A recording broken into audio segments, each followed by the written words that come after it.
Hola, ¿qué tal? Soy Erika Fontalvo, directora del diario El Heraldo, y los saludo desde la ciudad de Barranquilla. San José es el hombre de los sueños, pero no un soñador, dijo alguna vez el Papa Francisco, quien conserva una figura de San José dormido en su escritorio, a la que acude cuando se siente agobiado por un enorme problema. Asegura el pontífice que anota en un papelito la dificultad y lo pone debajo de la imagen para que San José lo sueñe. En otras palabras, para que rece por esa complicación. Desde hoy, los fieles de la emblemática iglesia San José de Barranquilla, cerrada hace más de 5 años debido al deterioro de su estructura, tienen un sueño que le encomiendan a su patrono: la reapertura del templo, una de las joyas patrimoniales de la ciudad, que emprende una campaña masiva de recaudación de fondos para financiar sus obras de restauración, apelando a la generosidad de los distintos sectores de la capital del Atlántico.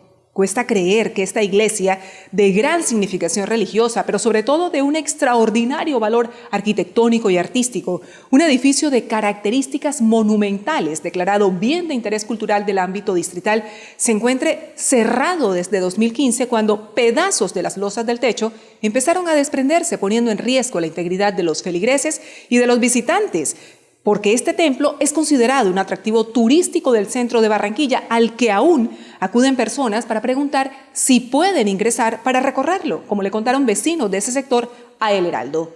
Surge entonces una pregunta: ¿quién tiene la responsabilidad de asumir la conservación, restauración y mantenimiento de los templos católicos, que además son patrimonio cultural, histórico y artístico de los lugares en los que están?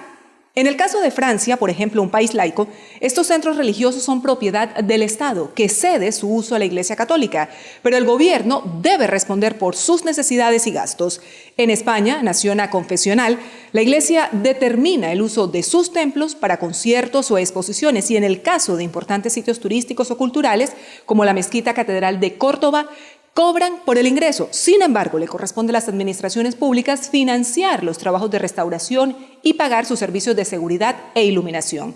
Por donde se mire, es un asunto controversial que enfrenta de manera permanente a sectores políticos, religiosos, culturales y a ciudadanos del común en torno a los cuantiosos recursos que se destinan, por lo menos en Europa, para la financiación pública y privada de templos, iglesias y catedrales.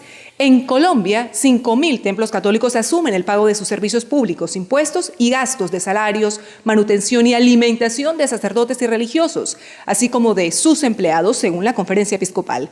Las comunidades, que buscan ser autosuficientes, viven de donaciones, ofrendas, colectas y diezmos de fieles, con los que también financian sus obras sociales, como comedores comunitarios u hogares geriátricos, y tras su prolongado cierre por la pandemia, dicen que afrontan severas restricciones. Restauraciones de icónicas iglesias como la de San Nicolás, primera catedral de la ciudad, y la de San Roque, se adelantaron como parte del proyecto de recuperación del espacio público en el centro para salvaguardar su patrimonio arquitectónico, histórico y cultural.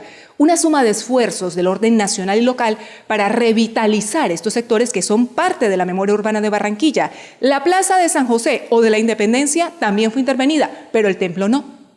La iglesia de San José tiene más de 100 años de historia. Empezó a ser construida en 1910 y todavía en 1936 estaba recibiendo sus últimos toques. Hoy lanza este SOS en medio de la peor crisis que se recuerde, apelando una vez más a la solidaridad como única forma de salir del abandono en el que se encuentra. Más allá de una cuestión de fe, su reapertura debe ser considerada una prioridad por su valor patrimonial, que no merece seguir relegado al olvido. Desde El Heraldo, seguimos en contacto.